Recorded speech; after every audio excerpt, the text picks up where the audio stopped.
Mike, are you recording? Yes, I am now. Okay.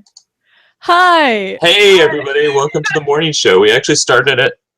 no, we didn't. We started at 9:05. Yeah, we started at 9:05. I'm Maddy. I'm Ryan. I've got my X-Men coffee mug today. I realized I maybe should start displaying the fact that I have like 45 different coffee mugs. I have an MIT coffee mug. Anyway, this show is Insomniacs in the morning. It is. We're awake. Yay. Killing it. Killing it. All right. Is this actually live? I feel like every single time I'm like, I don't believe that this is a real show we're doing. We have to be live because Maria Ellen from Team Sexy Bane is on a chat going, clapping. So, yes, we're live. Mary Ellen is here, already making fun of us, our sole listener. Thanks, Mary Ellen, for tuning in, as always. She's got her back. Happy New Year, Ryan. It's Happy New Year. It is 2016 for some reason. It is, and that means that we're old. It is. Yay. I don't know. We're not going to talk about that. Oh, I made a smoothie today. You did? What's in the smoothie? That. Okay, so I realized that we should talk about smoothies because I love them. We're going to have a topic about smoothies. Okay. Well, okay. First of all, I broke the last blender, so we have a new blender. Oh. Did you break it making smoothies? Yeah. Okay. The problem is that it's me, so I break everything. I know, but that's... What were you trying to put in the smoothie? Bricks? No, it wasn't that. It was like, this last blender, I didn't line it up right. So the blades were spinning and like... line it up right. That's something I know about blenders. That's a hot tip for you. Gotta make sure it's all lined up. So anyway, I have this. We're using our Ninja blender now, and is that the brand? Yeah, it's called Ninja. It's like legit. Oh my god, no! All right, so it's a blender for nerds. Got it. Yeah, pretty much. So today it's just orange juice, banana, mango, pineapple, blueberry. I like how you said just, and then you listed like 6 things. No, I'm really impressed. That's awesome. Well, if we're bragging about food, I'm eating some oatmeal. I was going to make that too, but I'm going to try and do the smoothie first because I'm going to go for a run with my dog after this. Let me brag about this oatmeal. This is boring. This is exactly the part of the show that I was like, let's not talk about it. Just shorten this. But you know what? This oatmeal's good. All right.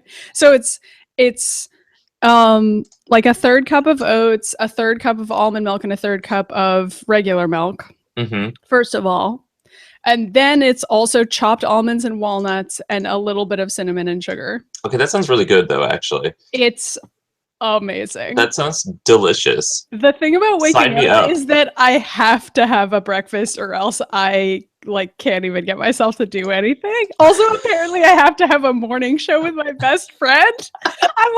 I'm a literal baby. I'm like, okay, I need to just be pampered as soon as I wake up. I need to do the best, nicest possible things and just chill for a sec.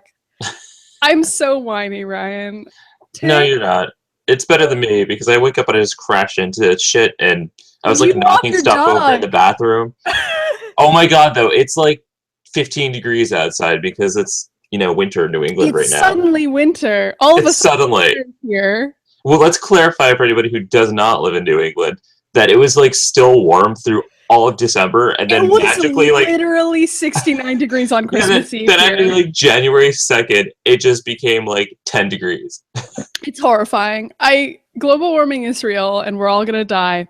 So my New Year's resolution is to fix global warming single-handedly. Oh, that's a good resolution. I mean, I work from home, believe you can so do it. I'm not really putting out any greenhouse gases or whatever the heck those are. I don't think that's a thing. I think I just said something inaccurate. Listen. You have no idea what you're talking about. I'm not driving a car, so I'm doing my part. And what I recommend to everybody else is to work from home and not leave their house. Yeah, and make your hours so you just like work at midnight sometimes. Yeah, so then you don't even necessarily have to well, actually, no, that's really bad because then you're using more electricity. So yeah, okay. we're recommending people to No, go ahead. I'm already interrupting you. Well, I was going to say that we're recommending people to like save energy by like going home and like video editing. Yeah, what? I feel like we probably use more energy than anyone else on the planet because we turn everything on. We've got like 600 appliances on. We play a million video games. It's real. It's actually pretty bad. So don't do what we do. Continue doing what you're doing. It's probably working really well. The planet seems fine. Do you have any actual New Year's resolutions? I don't really. I mean, I guess I have like the usual ones, which are like try to sleep better, eat better, and take better physical care of myself. But like, when do I not have that resolution? That's not something that the New Year. That's not something that the New Year. I'm on it. Taking care of myself. Ryan is lifting a weight right now for anyone who has the video minimized, and it looks really badass. Yeah, I feel like I'm already kind of doing it with this show. I mean, admittedly, it's one day a week, but honestly, waking up at like 7:45 one day a week is a pretty big deal for me because normally I just wake up at 9, and I'm actually trying to get back on track. There were a few weeks in there in like November where I was waking up at 7 every day and working out before work, which was pretty incredible and obviously couldn't continue for longer than 2 weeks. But I did do that for 2 weeks and I felt really good. And I kind of wish I could get back to that. So I'm sort of hoping that this show will help convince me that it's actually not that hard to wake up early and do something productive before work if you really want to. No, it is though, because you're immediately shooting down my resolution. You're like, I am though, because excuse me. I get up and I walk the dog, and it takes me so long to wake up, even still. And I'm like checking my emails, and I'm like, what are these? Okay, you're like absolutely supporting right your New Year's resolution. I physically can't do that every day. Well, but okay. To be fair, you are literally waking up and going outside and walking the dog, which is honestly more than I'm doing. And I feel like I'm going to say this on every show, but I actually think it's really incredible that every single day you wake up, or I don't know, maybe Ben does it sometimes, but let's pretend Ben doesn't do it.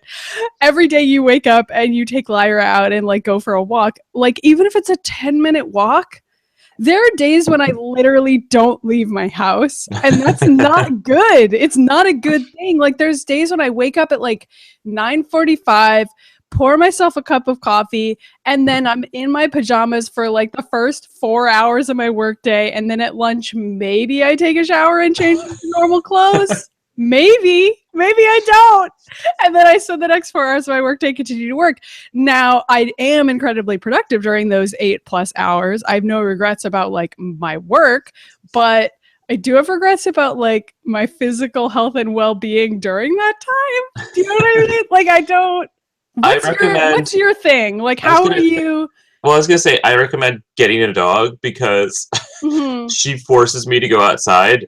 And even when I worked in an office job, I would take breaks and like walk around for 10 minutes outside just to get myself out of the building. That's such a good idea, but I'm so unmotivated to do it. Okay, you know what? I'm going to make this shit achievable. Here's my resolution. I'm not going to assume that I'm actually going to wake up at 7 a.m. every fucking day and work out before work. That's not going to happen. It might happen sometimes. And when it does happen, I'm going to pat myself on the back. But what I'm going to try to do is go for a walk or exercise every day. But it's also acceptable if I only go for a walk. Well, I was going to say I highly recommend keeping all your weights and stuff like next to your computer desk, because any day that I work at home or from home, I will get up. Yeah, like that. And I'll frequently get up and like go to the pull-up bar and like take like a 2-minute or 5-minute break just to like do some exercises, and like because otherwise it's me and my OCD will focus in on whatever I'm working on, and I will refuse to get up to like get water or go to the bathroom until I'm By the way, can we like clarify that when Ryan says that he has OCD, he doesn't mean like as a cute, fun thing that you say, like he literally has OCD. And when he says that he focuses in on, like, I just don't want any angry reader mail about this. Ryan literally has OCD. Diagnosed, baby. Yeah, hell yeah. And also like the stories that he tells me about dealing with it are fascinating / sometimes terrifying. horrifying. Yeah. I was gonna say terrifying, but then I was like, is this mean? But then I was like, nope, it's true. Yeah, it is what it is. Yeah, it's but just how you you're kind of killing deal it, with man. You're like the best. You're the best, Ryan. Aw, thank So you, Maddy. what's your New Year's resolutions? I don't Do you know, have like one? You're I don't already think- so perfect. I You know, don't I'm even beautiful. need one. You know, I don't want to say like working out more, eating more healthily, because I feel like one, everybody says that, but it's also because once when we come after this holiday period, everybody's has just been eating like a million Christmas cookies and been eating horribly, so we all feel like we need to do that. But the reality is I do that anyway, and like even though I feel that way right now, that's not something I need to resolute. So I think are you saying that everybody eats Christmas cookies all the time anyway? Because I mean that's true too. Do that. Are you Oreos even? /about me? Well, okay. So what I'm saying is that I'm not going to focus on that kind of thing. Good. But what I am going to focus in on is that I want to take myself back to my roots more this year, because towards the end of it, I realized, especially with what we were working on at Atomic Blue, you know, like why am I not making this stuff that I want to be making right now? That doesn't make any sense. And I feel like after years and years and years of working for, you know, conventions like Kineticon and all that, I've been doing all these projects for like other people, and they've been a lot of fun, but like where's me? So I think what I want to do this year is kind of focusing on my own art and figuring out what my niche is besides video editing and video production and film and Monster FX, because like there's other stuff I do. Like I stopped illustrating, which is stupid, because I love to draw, I love to write. I haven't spent any time doing those things, so I think I'm going to make more me time, which I think is a good resolution, because I don't do that. And like that includes like playing video games, because I don't make the time to do that stuff either. So that's a really good resolution. Yeah, I just like worked constantly, and when I'm not working, I'm like cleaning or doing something, and it's like I just don't know how to relax. So I think that's my goal.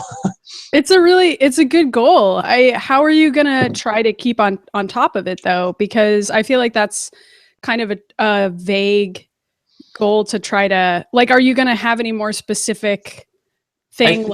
Like, okay, every month I'm gonna try to make sure that I complete thing that's for me. I don't know. Maybe that's too often. I don't know. It's more like it. I think especially with writing, I just need to like make myself do it and set time aside to do it, as opposed to just like whenever I have free time. So. Yeah, and like you used to write a lot of stories and send them to me, and it was really great. Yeah, so and then we had scripts to work with, and now I'm not doing that. So it's like I just need to get off my ass and do it. So. It's hard though. It's hard because it's like a situation where you're never really, quote, in the mood to do it. I found after like 5 minutes you are, so it's just like you have to get through those first 5 minutes. Thing about it. But another thing that I noticed like a few years ago, and that I've kind of fallen out of the habit of, is that anytime I am in the mood to do something creatively, for me, it's usually like playing the piano is something that I like have trouble getting myself to sit down and do, even though I actually really enjoy doing it. Anytime I'm in the mood to do it, even if I'm in the middle of doing something else, I'm like, I'll just take 5 minutes and go do it right now. Right. Because like, I mean, it's possible to do that because I work from home, but it's also like if I'm in the middle of playing a video game, if I'm in the middle of watching a movie, if I'm in the middle of doing dishes, if I'm in the middle of whatever other chore I'm doing, if I'm like, wow, I really wish I could be playing the piano right now, just seize the moment and go do it for 5 minutes. Right, exactly. It's the same thing as like working out. And like you can go back to whatever that other task is later, but that sensation of really wanting to do something creatively, like that sensation is kind of rare, and it's nice to know that you actually can capitalize on it, even if only very, very briefly. I'm not really sure how that advice would translate into other creative pursuits besides playing the piano. Maybe it doesn't really work for anything else, but it's possible there's some musicians listening to this who will take that advice and hear it. I don't know. Well, maybe instead of obsessively cleaning, I can do one of those for one of those hours, you know? Well, yeah, but also, I don't know, I have some sympathy for like you obsessively cleaning, because I feel like that's probably a product of you having anxiety about something else, right? Like it's something that you're usually doing because keep going. Yeah. Well, I was going to say it's exactly that. It's like usually because I'm thinking about other things, and like I feel like I can't move forward unless things are like perfectly arranged around me. Right. Yeah. And then I feel inspired, but then I'm too tired because I just spent hours doing that instead. No. It's like that's the worst. Well, I'm just gonna encourage you to continue doing this. And if you want, every week we can try to talk about how we're doing on our resolutions. I will tell you whether or not I've been for a walk next week. That's a good idea. I'm going to bug you. And you can tell me next week if you have written anything. How's that? You're going to hate this. You're going to hate this because I'm going to keep asking you about it. No, this is good though, because maybe that will inspire me to write a GENO script that we can film, because we keep on trying to film these elaborate ones, and it's like maybe accountability. Yeah. So like people who, okay, I don't even know if this is worth explaining, but like give the 1 minute pitch. Ryan and I have a lot of comedy script ideas that we have floated around for years, and one of them is alien spies in space. It's like Futurama meets Archer. Yeah, Futurama meets Archer is sort of the elevator pitch, but like that, but more progressive, I guess, because we're writing it. And so the pitch, I guess, is that I'm a super elite top intergalactic spy, and Ryan is my alien doctor who's really awkward and has to take care of me and is a huge nerd and makes all sorts of references that I don't understand. And we have a lot of scripts that are with a lot of other characters. Yes, although we don't have anyone to play all those other characters, so don't worry about it. Listen, don't worry about it. So anyway, we're gonna maybe try to do some sketches about that. But when I say that, like, understand that we've been writing scripts with these same characters for like pretty much since we met, actually. And we met when we were like 12. Well, they've gone under many revisions, because there was a period of time where they were in space and also had like sorcery superpowers. Yeah, we used to have like techno magic involved as well, which I don't know. I'm not opposed to incorporating that back in, actually. Like, we kind of moved it back to hard sci-fi for a while because we were like, let's just keep it simple. It's really complicated to have magic and science in the same story. Yeah. But also, like, who cares? No one. So, like, we can pretty much do whatever we want to do. And I don't know. So people who have been following us for a long time know that we used to make movies when we were kids, because we have D-Men and D2. Which you can find at Atomic Blue Productions on YouTube. And so, like, we have many other absolutely terrible movies that we made as kids, so it shouldn't come as any surprise to anyone that we were writing scripts for, like, an alien comedy show when we were 13. But it was always something that we didn't have the means to film, because doing something with like spaceships and aliens was just too hard for us as kids. It still is. I mean, like, we need a much bigger budget. It's hard to do as adults. I mean, let us know if you think we should kickstart it or something. Yeah, because it's something that we really want to do, except that we don't really have. I feel like we don't have enough means of proving that we can do it. So I'm sort of hoping this should be one of our New Year's resolutions, to like make a episode. Yeah, like this could be like our dual New Year's resolution. We're going to try to make got something going. An episode together showing that we can play these characters, sort of pitching the idea to everybody and seeing if you guys like it or not. Leave it in the comments below. Also, we'll probably make it even if you don't like it. Yeah, pretty much. So you can tell us whether or not you like it. I mean, we posted D-Men, and I'm surprised that even got views. So people who don't know who we are need to like look up the movies that we made when we were 14, because they're really funny. Okay, let's talk about the news. I was going to say that because I'm like, we're spending way too much time on this subject. But I'm having so much fun. I know, me too. You also kind of look like April O'Neil right now, because you're wearing like yellow and your hair is all reddish in this video feed. So I know. My hair are you is recording? Like a hair of many colors. April. What color even is my hair anymore? Let's not talk about that on the show. Great.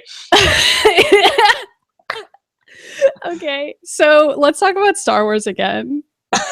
Let's talk about how keep it brief, but we will talk about Star Wars.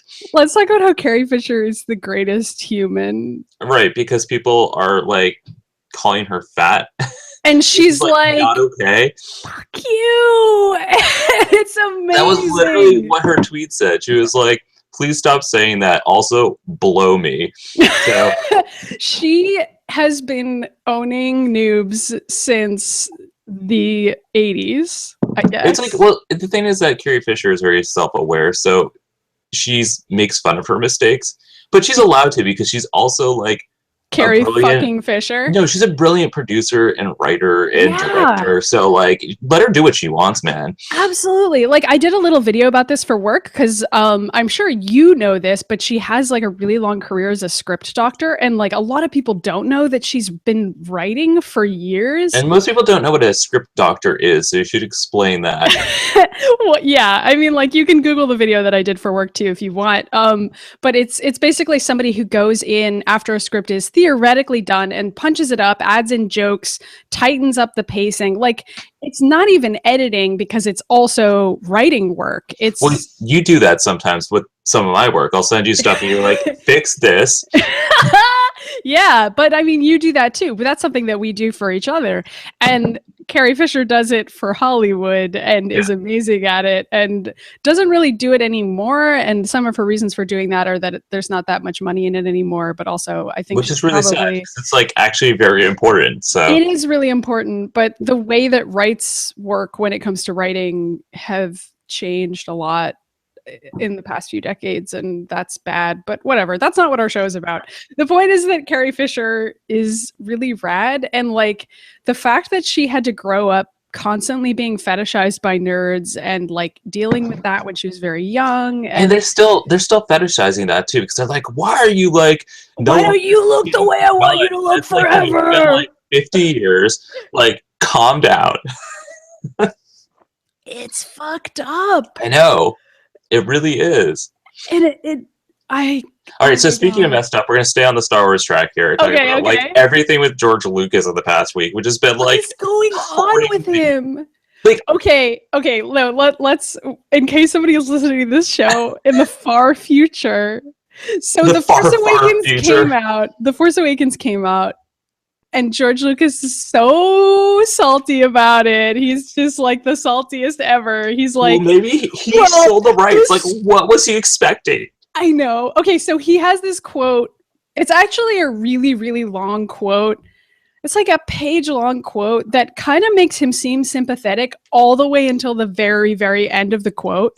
So like 90% of the quote is him being like, I'm really sad about Star Wars. I feel like nobody liked my version of the story, which is ironic because it's my story. That sucks. And I'm kind of like, that's a weird position to be in. I'm sort of sympathetic to this, even though I don't like your vision either, George Lucas. Like, but like, I'm not in a shitty way, like in the sense that I can understand how he would feel frustrated, even if it is such a strange situation. So I'm like, right. I'm on board. And then he concludes this quote by being like, well, maybe if I hadn't sold Star Wars to the white slavers. And I'm which is like, who even think it's like, is he not aware that's like not an okay thing to say? Because it wasn't okay to say it like 30 years ago.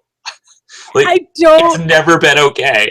It's like a really weird phrase, and I don't know why he said that. And I'm like, okay, so you just undid all of the goodwill that I was feeling towards you about like feeling kind of bad for you that you don't really know how to make the movie that everybody want to make. Like, and also that you're like kind of jealous that this other movie that you don't understand why people like it is suddenly really popular. Like, I get that that's got to be really weird for you, man. But it's like he also has to understand that the reason why we're even here with Star Wars The Force Awakens is like because he did direct the original films that we all loved. Like, yeah, and he doesn't understand why people love them. Like, I almost don't even want to like talk about him because I'm so annoyed. Oh within like, 24 hours of him making that statement, he had to like make another statement. Like, I didn't bashing it. No, what? He made it, like taking it all back, and he was like, "I didn't mean anything I said. It was all good. Great." And you know, I think Ben had a fair point with this too. Is that he must have broken like 85 contracts by even saying that like publicly. Yeah, you know, you're like, probably right. Plus, like, what an idiot! Like, don't do that, man. I realize you're George Lucas and you're really rich, but like, you still can't be racist. No, publicly. It's like not okay. Yeah, and like, it's also like, I don't even really know. Whatever. I don't know how to unpack that comment because it sounds really weird and it makes it sound like George Lucas is comparing his own movies to oppressed people that he has sold, which is like, such a fucked up way of thinking about your own art, and like also sounds really elitist and like pretentious to be like, really well, does. basically my art is like, The I best. don't know, I like slaves. I don't even know what he's insinuating. I really hate it, and it makes me uncomfortable to even try to unpack it. I'm just trying because I don't understand what's wrong with this man.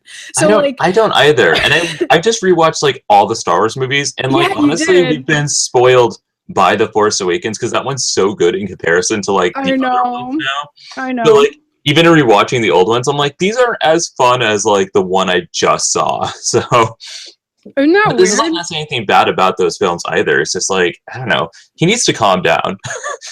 He needs to like take it down 45 notches. Yeah, and like it's got to be weird to be George. I mean, I keep saying that, but it has got to be weird. Right. And then at the same time as all this, there's been so much flying around about Star Wars. Like this has created so much news, more than any movie I've seen in years. Because now there was that whole thing with Hasbro also. Okay, that's not on the topics list. Do you want to talk about that? Oh no, it is on the topics list. It is now because I was thinking about it this morning because I was reading that letter that little girl sent Hasbro, and it was like, why is there no Rey figurines? But it was Hasbro, and they're like, no, there's stuff coming, and they haven't been including Rey because they didn't want to reveal her plot point in the movie, which we don't know if that's true or not, if that's what they decided. But Hasbro put out like, I personally think it's bullshit. Yeah, yeah. But like, you know, so the fact that they responded and very quickly were like, don't worry, we're gonna make like a million Rey things, is better than what George Lucas is doing, where he's like, yeah, shit. Where George Lucas is like, I'm mad and I'm old and I don't understand. Or like literally any other like, you know, company out there where people have complained about there being that problem where there's like, there's not enough of diversity in these things you're making, and people are like, well, fuck you, we're gonna give you, and then it creates controversy. Instead, Hasbro was like, okay, we're listening, we're gonna make this problem disappear by doing what you want. So yeah, and also I don't know if you saw this specifically, but well, like even if they made the wrong move initially, they're apologizing. Yeah, but I don't know if you saw this, but they actually are also adding an Rey figurine to that Monopoly set as well, like retroactively. Because originally like originally they were like, well, we didn't put Rey in because we didn't want to like not give her a lightsaber or something. And then that makes no sense. First of all, just give her the staff. It's fine. Like, don't worry about it.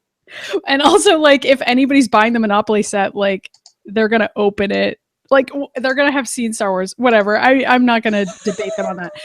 But so they're adding Rey into the Monopoly set apparently. But also, they were like, in the response, they were like, we're making a lot of Rey figurines, which I don't know whether or not that's. We can hope that they are. Because I will buy them. Yeah. That will be me and Ben. We already bought one yesterday. Didn't Ben already buy? Yeah, he like already took a picture of his Rey figurine. No, that was it. We were trying to find one that wasn't like hundreds of dollars because they're so expensive on eBay right now. And I happened to be in my hometown and found one at Toys R Us, and it was like the last one, which is weird because my hometown is a very like high populated place. Mm-hmm. So why was it there of all places? I don't know. Maybe because they ordered more because they were like, more people live here. So that's true. That could be entirely possible. Yeah, I don't know. I want to buy some stuff too. I want to get like a Finn figurine and a Rey figurine and a Poe figurine. I'm gonna make. And then they all put it on the internet. Stop animations. Okay, let's do a pilot where our stop motion. No, we'll make Demon 3, and we'll have interludes of Poe and Pin like fighting Wolverine and then making out. Okay, sure. That sounds great. That sounds completely on brand with the D-Man design. Anyway, so Star Wars is great. Everything's fixed. Yay. Star Wars is healing global warming. It is, with the Death Star, by channeling the sun into the Death Star. Yeah, I think that's what the movie was about. It was about climate change. There's so many strides being taken by Star Wars. Good on you, Star Wars. J.J. Abrams. Yeah, that guy. Let's move on from Star Wars because we'll keep on. We can't. We've already did 2 episodes and we've talked exclusively about Star Wars. To be fair, that's all that's been in the news. That's true, and it's good, and I want to go see it a 3rd time. But you know, I'm probably gonna go to work today and write like 6 articles about Star Wars. That's probably a good idea. But we could talk about our other favorite thing, which is we can X-Men. talk about this. Tell me about this next one, because I don't know anything about it. Okay, I didn't know anything about it either. Ben actually sent it to me last night, and it's this fan-made animated series called Danger Room Protocols that some guy is just like making for fun, and he had wanted to do it, and he claims that he's doing it to give back to the community of comic books and Marvel, which is fair. X-Men's That's great. rad. So it's fan made though, like it's right, really and it's done in like do you remember seeing like that Mortal Kombat 3D movie that came out like in the 90s and it was like a cartoon and it was like really shitty animation? It's kind of a throwback to that kind of animation with the style of how he's cutting corners or she. Yeah. And he's doing it in the style of like the 90s X-Men cartoon. And I guess it's going to be a series of Danger Room sessions of the X-Men fighting each other. I don't think there's going to be much plot. It just seems to be the X-Men fighting the bad guys, which is fine because it sounds like it's going to be like, you know, what is it? Dead Fantasy, but with X-Men. And I'm okay with that. I'm willing to watch that.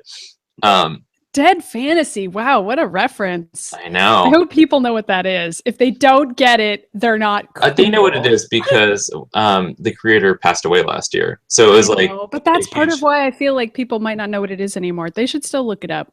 They're really cool animations. Right.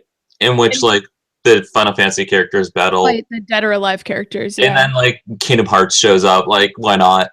Yeah, there's also, like, a really cool old video of Samus and Master Chief fighting. And oh, yeah, that was the first one. Is a woman in that video for some reason. Yep. Well, whatever.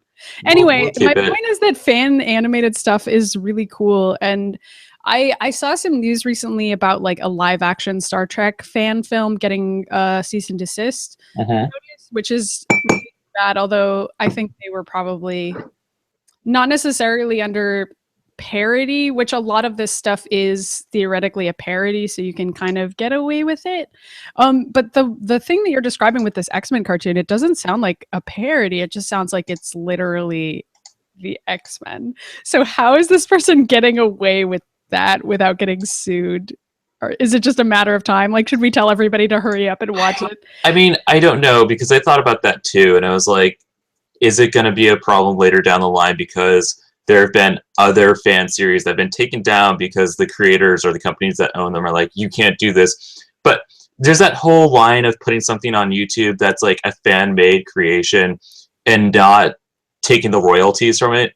So then it's like, is it really, I mean, then it's more like an art project or dedication to the thing you like because you're not making profiting of it. Yeah, so that's usually how you can get around it. And sometimes people ask for donations and stuff. Although, like, recently, I mean, this is like sort of a controversial thing, but that Super Smash Brothers mod eventually got a cease and desist from Nintendo and had to, like, go away, right? I don't think they actually got a cease and desist, but, like, there were some sort of legal problems and they were not earning any money from that. What was that called? I played it and I don't remember. Project M? Oh, yeah, Project M. That was what it was. Okay. Yeah. Which is too bad because that was a fun game. However, that was created because Brawl was so shitty.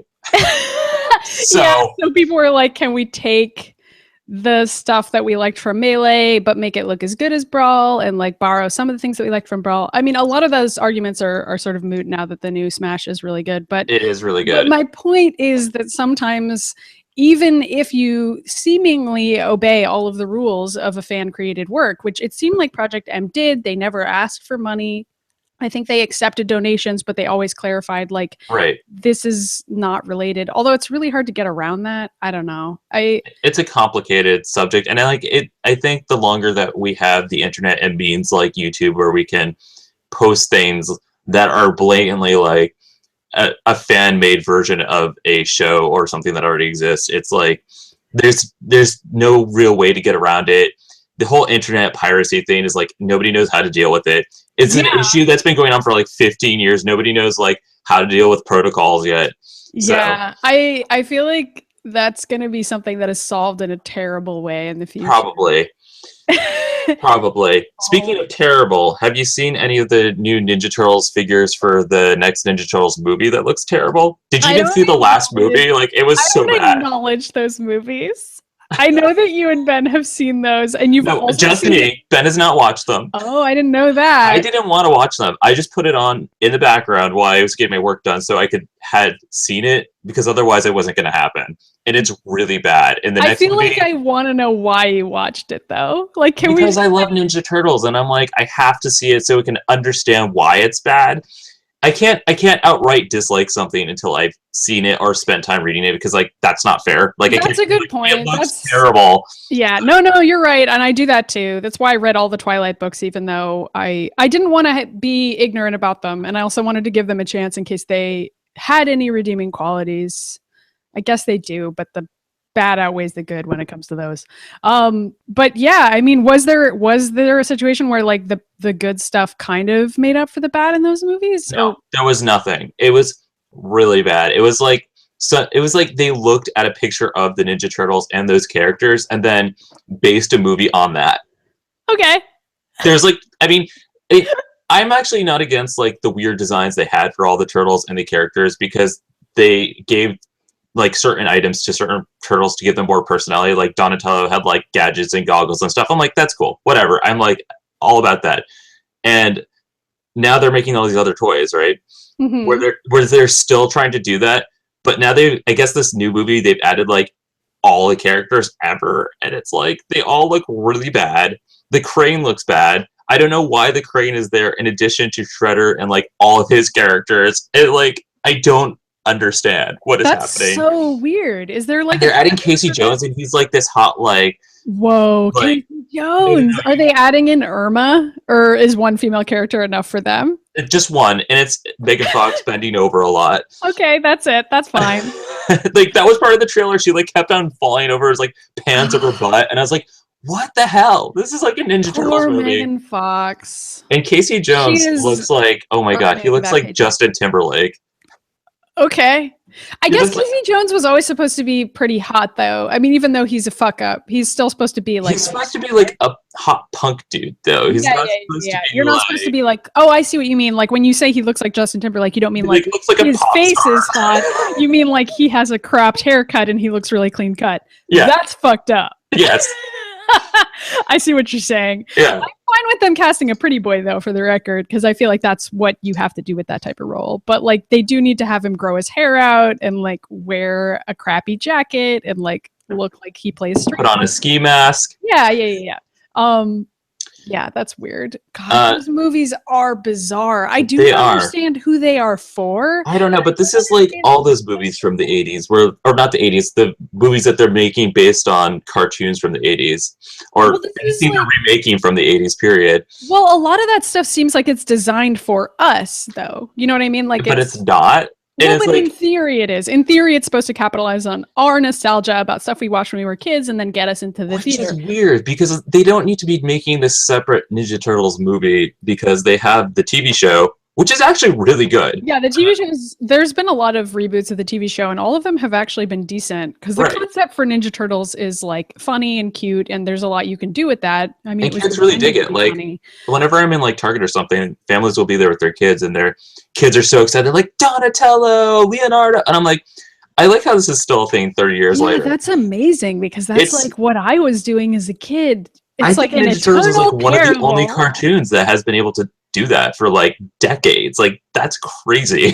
That's actually pretty rad. I guess that answered the question then. So then the movie is for children. I guess so, but it's really weird. That's also fucked up, though, because the movie treats Megan Fox like shit by all accounts. So then you're introducing kids to this horrible message where you're like, there's no women in this movie, and the only woman who is here is a hot reporter who's going to get hit on by everybody else in the movie the entire time. Including the turtles. Yeah, and like, isn't she like openly harassed by her boss in that movie? I remember reading some reviews at the time and being like, "Oh my god, no, her boss is saying." No, they like changed her boss to be Whoopi Goldberg.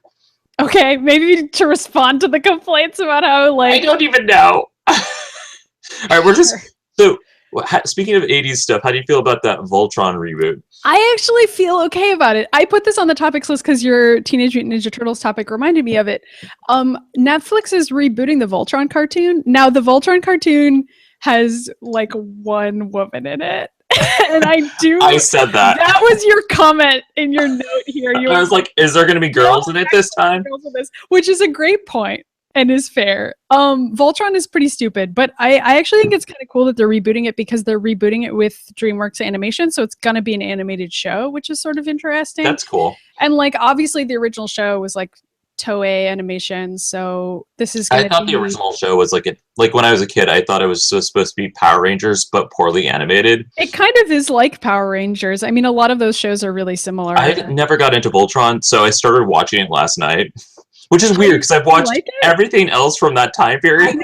I was like expecting you to be a Voltron expert because you love Ben was like, we're gonna sit down and we're gonna talk about Voltron. So oh my god, that's amazing. It was like his favorite show as a kid. I think it's fun. Yeah. What did you like it? Is it stupid now? I haven't rewatched it. It's about the same quality as everything else from that period. So I enjoyed it. So it's perfect, is what you're saying. It's utterly perfect, and they don't need to change a thing. Okay, Ben had to tell me about this, but apparently they like did the same thing they did with Power Rangers, where they combined two shows to make one show for like America. So it's like there's two different sets of animation happening, and like I was watching it, I'm like, I feel like the plot doesn't make any sense. Like I don't feel like they're doing a good translation. He's like, well, that's because it's two shows that they're just mashing together. And I was like, what?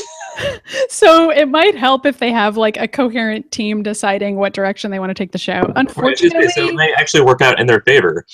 It might work out in their favor, although unfortunately I feel like the core team of having only one woman is probably going to continue, and that is crappy. And it's like the type of thing where it's a kind of trope from the 80s where I'm like, I don't want to reboot this. I feel like we need to not be having that trope continue, but I don't know what to do about that because clearly reboots are making everybody a lot of money, so people want to reboot stuff. But can't they do it like the Force Awakens style, where they just try like black characters and Hispanic characters and like give a woman an actual role in the film and like give her a lightsaber even. Do something? Yeah. Okay. So like give a female character a lightsaber in Voltron. That's my advice to Voltron. Also put John Boyega in it. He can do no wrong. That's true. Like also, a live action John Boyega. Just like put him in there. It'll be like a Who Framed Roger Rabbit situation. Which is one of my favorite movies of all time. So what if they remade Who Framed Roger Rabbit with John Boyega? They wouldn't be able to, because the reason why that worked is because they got like every animation company on board. Nobody cares about animated movies anymore. So that was like the same time that weird drug PSA came out where it had like Kermit the Frog and everyone in it. But let's not talk about it. Let's save that for a different throwback. Okay. I'm just going to recommend that everybody watch Who Framed Roger Rabbit because it's great. The end. All right. So, story time? Story time. All right. So, do you want me to work out while you tell me this story that you've been wanting to tell me? I really want to tell you about this. And I'm actually really excited that we're filming it so we can send it to our friends afterwards because Maddy and I were together on Monday night, and everyone's like, Ryan, tell Maddy about this thing that happened. And I was like, no, this is the one thing I'm saving this week. I'm here. I'm just doing squats. That's actually what I was going to do today. Squats. Okay, so basically, Courtney and I were out shopping, and we went to this place called the Toy Vault. And there's a chain of them, and it's obviously what it is. You've been there. It's the one with all the action figures and video games, and it just goes on forever. Yeah. And we were looking at like the He-Man figurines and stuff like that. And this guy like wanders over because first of all, like people kept on talking to us there. Like they just kept on walking over and it's like, do you play League of Legends? And we're like, so like, it was like one of those convention situations where people just kind of like walked up and started talking to us. And we were talking to this guy that was looking at the He-Man figurines. He was like, He-Man is so great, blah, blah, blah. And sure, He-Man is a lot of fun. And I was like, yeah, and so is She-Ra. And he was like, not really. And he's like, okay, so this is just the start of the story, Maddy. So buckle up. So he goes, he opens it with like, I'm not an anti-feminist. Oh, good. Everyone who can't see Maddy's expression right now, that was great. Well, Ryan, he's not an anti-feminist, so I feel like the story should end here. I know. And he's not an anti-feminist, but She-Ra wasn't good, and it ruined everything that was about He-Man. And I was like, She-Ra's really badass, though. And he was like, no, like, all the bad guys were really stupid. And I was like, I understand that maybe Catra was a little dumb, but, like, it was still a good show. It was the same show as He-Man, just with girls. Like, that was, like, the difference. And he was like, no, it was just really bad. But thankfully, Thundercats came along, and Cheetara was in that, and she's so hot. I don't care that she's an anamorphic cat, but I do her. And they went on to talk about, like, explicit detail of having sex with Cheetara, and we're like, oh my god. I'm like, this is opening with, like, I'm not an anti-feminist, but She-Ra is terrible, and I'd bang the shit out of Cheetara, and I'm like, don't fuck with Cheetara. She's my favorite character from the 80s. Cheetara will fucking kill you, man. Yeah, seriously, like, she's, like, not a sexual character at all. Like, she's a really badass. And also, Courtney's like, sitting there. Fuck this guy for just walking up to you. I know. Okay, Courtney was also like, stranger danger, stranger danger. Like, Courtney. Okay, I don't even know where to begin with the story. I hate know. it when strangers walk up to me and are like, I'm just gonna say some opinions at you. And okay, I'm a stranger, so there's nothing you can do about it. And you're like... And you're just like, dude, listen to what you are saying, though. I'm not anti-feminist, but... Wait, why? Fuck woman. Why like, what the hell? Why did he, like, continue the conversation? Like, he should have been like, okay, so I'm talking to a woman and a guy who says he likes She-Ra. Who's obviously gay. Like, yeah, it's not in question he could probably conclude. It was great, too, because I'm with Courtney, who is also gay. So it was just a gay dude and a gay girl listening to this guy talk about, like, how She-Ra's terrible and Cheetara's hot, and we're like... Like, and both of you are like, you are talking to the worst possible audience for this. I know, really. Like, you basically opened up the conversation by learning that you were talking to two She-Ra fans, and you were like, let me just quickly slide in how much I want to bang Cheetara. I was like, what the fuck is wrong with you, man? Like, okay, people are gonna fucking write us and be like, listen, social skills are really hard. What if this guy has social anxiety? What if this guy has anxiety about talking to people? We have social anxiety. Like, we have social anxiety, first of all. Second of all, like, get help. You can go and do group therapy for learning how to talk to other people. It's what I did. I don't know. I think I am the way I am now. You have to go and get some help if you don't know how to talk to people so that you can learn how to not fuck up this bad. If somebody tells you that they like She-Ra, you got to take that as a sign. I don't know. Maybe he did. Maybe he did take it as a sign to be like, well, this is stupid. And we're like... He needed to look at you guys and be like, these two people aren't going to be my friends, and like give up on the interaction. It was crazy. I was like, and I tell Katie the story, and she goes, "How did these people find you?" And I'm like, I don't know. It's like they point in on the fact that they know they're going to piss me off. Like, I don't even think it's just you, though. No. I think it's like going to a store like this. Like, there's a lot of nerds who are like, I want to bond with other nerds. But the problem is that all nerds are actually really different and diverse. And like, just being a nerd isn't actually a guarantee that you're going to agree with each other about like gender equality, racism. Like, you know what I mean? Like, it doesn't actually really say anything about your politics if you're a nerd. Like, unfortunately, like it doesn't, there's no guarantee there. So it's not like you can just walk around a toy store and be like, I'm going to make a lot of friends here today. Like, there's no guarantee that you will. I mean, that's what conventions are for. You can do that at a convention just fine. That's right, Ryan. That's always worked out great for us. Okay. Tone it down. Do you want to tell me a story? Okay, I'll tell you a story. Go work out. I'm just doing squats right here, so you're going to get a nice shot of nothing. Okay, great. Yeah, that's what you saw me doing. I was actually technically doing side squats, which is why I looked like I was moving at an angle. Don't write me and tell me my technique was wrong, people. I don't care. I'm just Listen. So here's I did a game tip last week, and I'm gonna do one this week too, because Zach and I played this really weird, cool game last night. So it's called Pony Island, and it's probably gonna start going viral, and everybody's gonna tell you to play it, and then you're gonna be annoyed. And I'm sorry about that. But until then, allow me to be the first person to tell you to play it. It's a game I actually thought it was like a little too heavy-handed at first, and I was like, all right, I get it. You're playing a game and everything goes wrong and the computer acts like Satan is possessing the computer, whatever. Like, I get where this is going. Like every other like weird Sonic EXE type thing. Yeah, exactly. Or like, I don't know. I'm trying to think of another example. Undertale isn't a good example because it doesn't do that. Although Undertale does like fuck around with your computer a little bit while you're playing it, but like. This game is like, okay, so it seems like it's a normal platformer where you play as a pony and you just jump over hurdles and get power-ups. But then you learn that the game was made by Satan and Satan is trapping people inside of a computer and you have to like escape. Again, I don't think that premise is necessarily good, but I feel like what makes the game work is that its execution gets stronger and stronger as you go along. So there are a lot of things about the way that the game is animated and like the elements that are introduced that I think are really cool.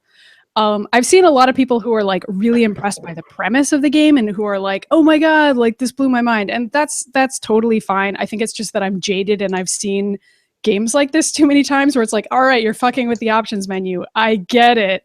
Because I'm a jaded asshole. But like, there were some pretty cool things in this, even for a jaded asshole like me. I mean, the premise sounds better than what Sonic EXE is, which is the same thing essentially, but like without the premise of it being Sonic the Hedgehog. Right. So this is different than that. And also it was created as part of a game jam, which is really cool. And then later developed into a full game. So like, that's cool. Obviously it like took a really long time for this person to make. And I think only one person made it with like some help with audio design and extra stuff. But mostly it's just this one guy who made it. And he doesn't like have a lot of Twitter followers. He's not like a famous developer. He's just an indie who made a cool game. So that's always really neat, even though, you know, I'm a snarky dick about it. I think people will find something to enjoy about it from a design standpoint because there are some really interesting choices being made in terms of like how you get through a game that is constantly moving the goalposts for you. And the way that he figures out how to tell you what to do in the game is really interesting. So I'm gonna go and play that, I think. Yeah, I think you'll actually really enjoy it. Since I said I'm gonna play more video games, so... Yeah, that's right. You said you were gonna take more time for yourself. This actually sounds like a good example of something for you to play, and you'll probably be snarky about the writing as well, but like, there's stuff about it that I like. That's me 24/7. I know. So. Yeah, I just wish that like some of the story beats had been a little bit less heavy-handed. Like, it almost immediately is like, Satan is controlling the game. I'm like, really? We're going with Satan on this? Like, that's really far to go instantly. Yeah, and I was like, I think it would have been interesting if they hadn't told you that it was Satan, like possibly ever, if it was just constantly mysterious. Do you know what I mean? Like if it was just like, but I think it might have been part of a game jam that was like Satan themed or something. I don't know. So maybe he had to have a game be about Satan. That part I don't have any information about. So people can send me an angry letter about it. But put it in a reader mail. I personally, as for my own taste, I think it would have been cooler if it had been constantly unclear who was controlling the other side of the game for you, just because I personally think that when a game is really vague and experimental, that's more scary and exciting. Right, and you can kind of draw your own conclusions. Exactly, and be like, okay, so is this a ghost? Is this a demon? Or is it like is this another actual? Is this another person? Like, who's doing this, and like, what's their motivation? Like, I think that would have been a cool way to play it. But I agree. I like have it literally be saying these or movie that does that. You know, it's like anything that's more subtle and telling what's happening is far more interesting because that means you have to pay attention. Number one. So. Yeah, no, that's absolutely right. And like, I think that if they had delayed that a little bit more, but I think maybe they were trying to have it be funnier. Right. So a lot of the Satan stuff is really over the top in like a funny way. So, but then you end up in this situation where you're like, is this a comedy game or is this a horror game? Because there's horror elements, which are scary. Those two things usually go hand in hand, to be honest. That's exactly right. And like, that's sort of a tricky line to walk sometimes where you're like, this is too funny to be scary. Yeah. And I feel like Pony Island is too funny to be scary. And maybe that was actually the intention of the game. So then they did it exactly right. Anytime when it almost feels like it could start getting really scary, it comes back and it's funny again. But then I guess that means you could probably play it as like a young kid and still enjoy it, but get the feeling that you're playing a scary game. You know what I mean? I mean, there were some NES games that were like that back in the day. Like Monster Party was kind of the same thing, where it was like cute, and then it would like flash to Skull Bloodland, and it was like, what's happening? This is sort of scary, but I don't understand what's happening because it's 8-bit. So, oh, that's kind of cool. Yeah, this is sort of a similar idea to that in the sense that like you feel scared and unsafe, but for like only the split second before another funny animation shows up, and you're like, this is fine. You know what I mean?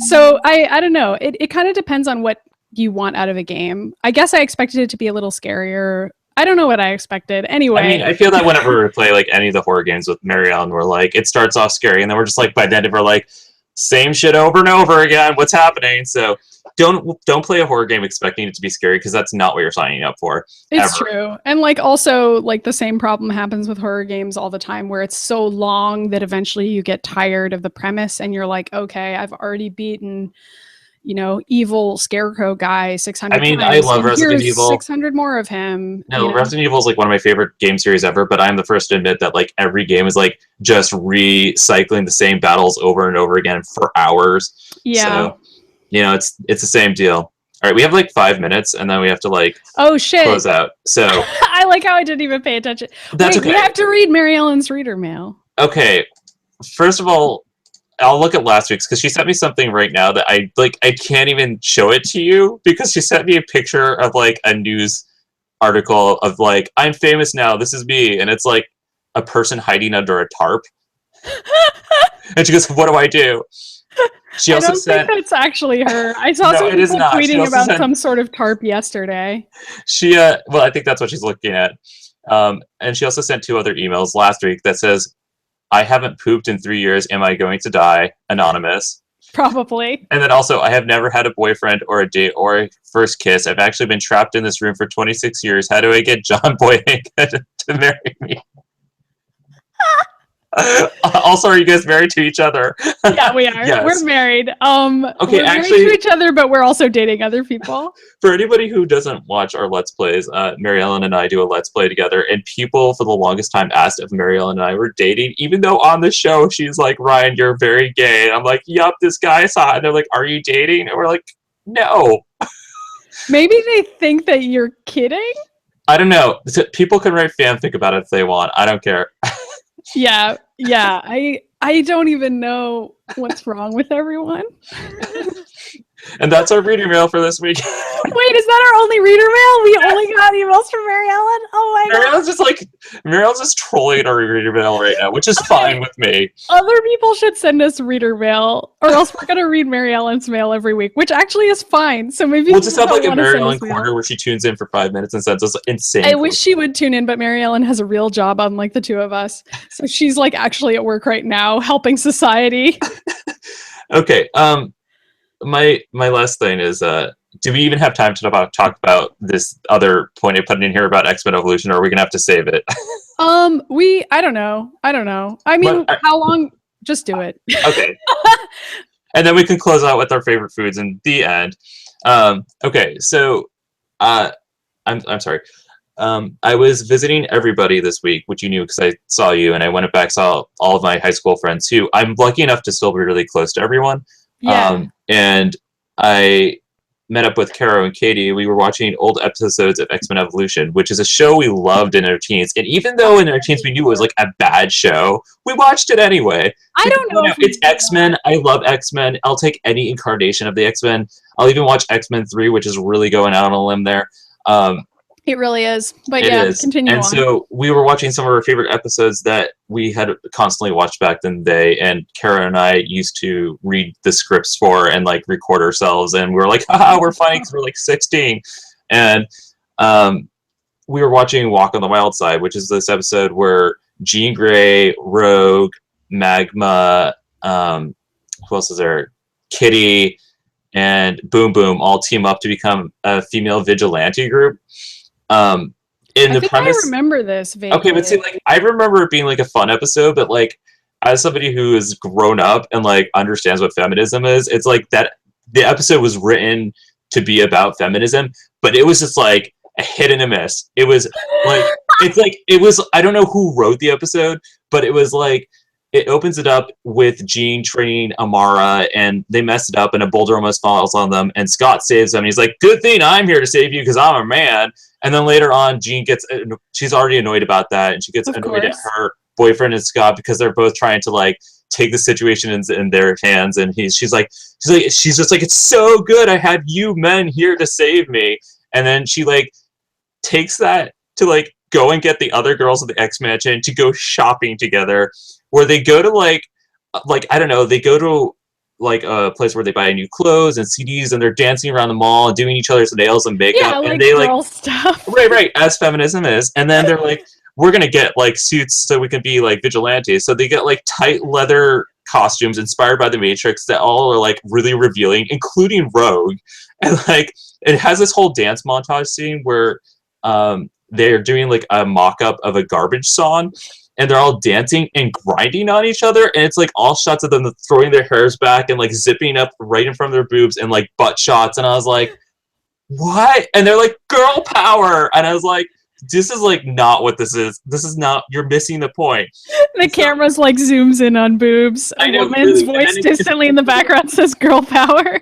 And they're like, I guess they're like stopping a carjacking like ring or whatever, and they're just like going around like creating more havoc. They're like, we're saving the day.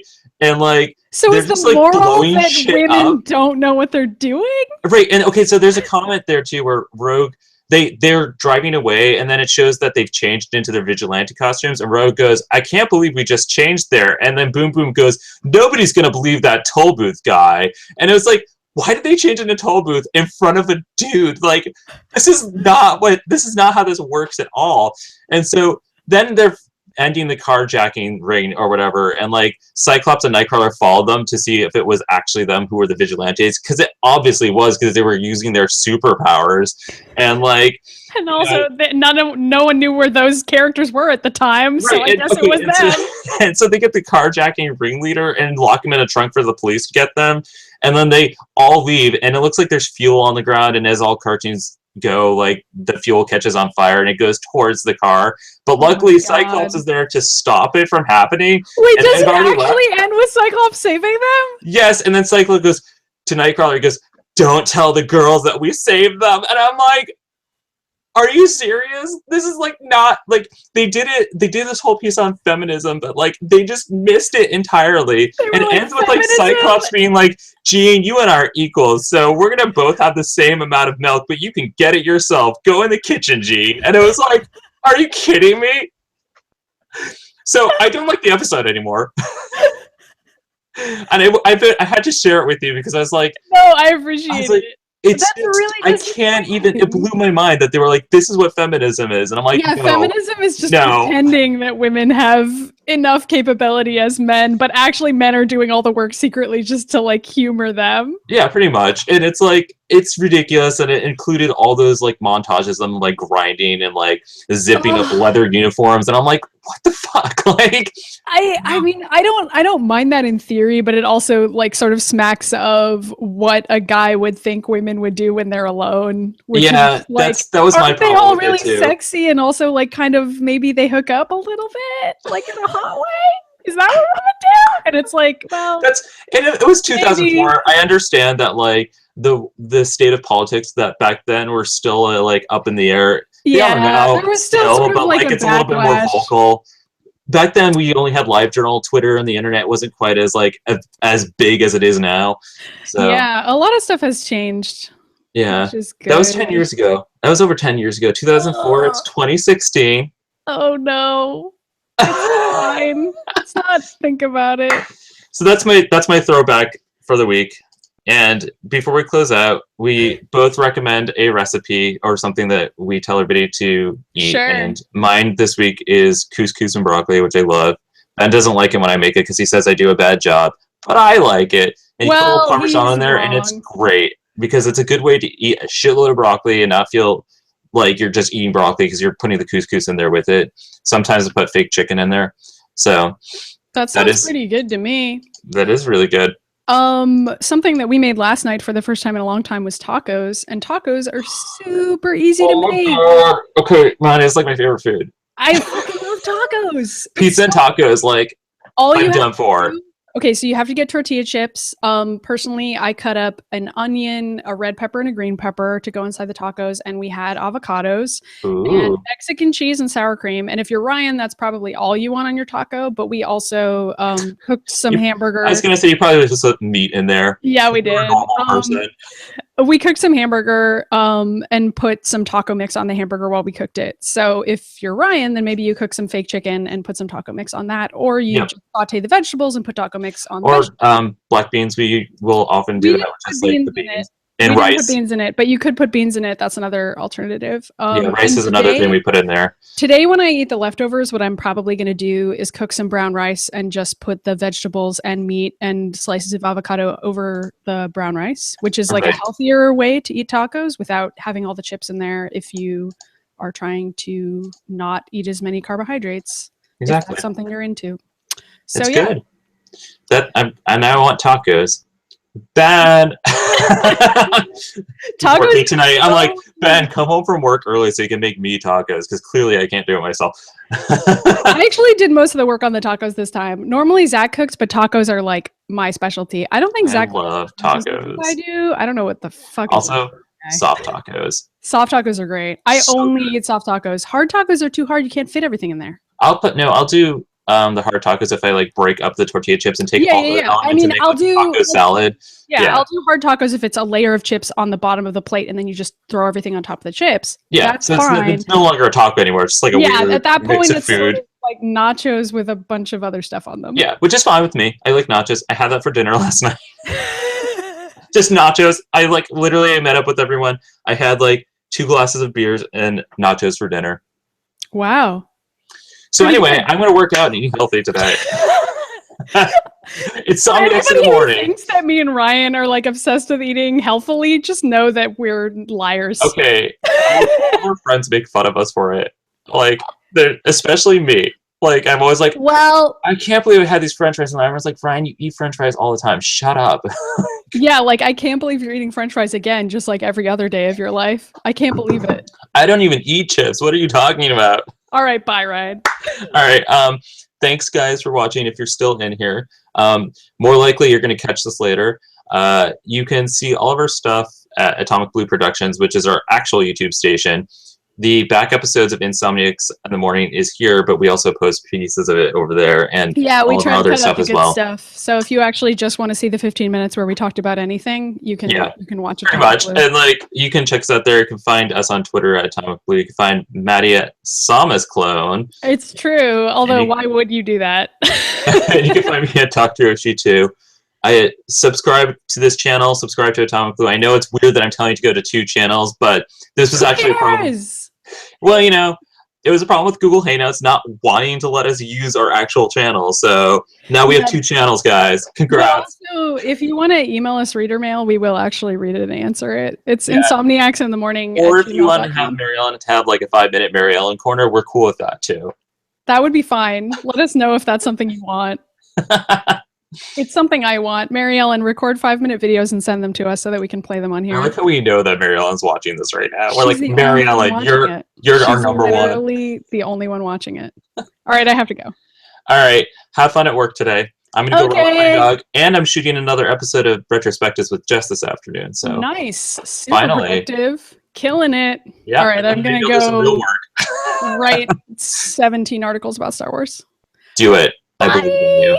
Believe in the Force. Bye.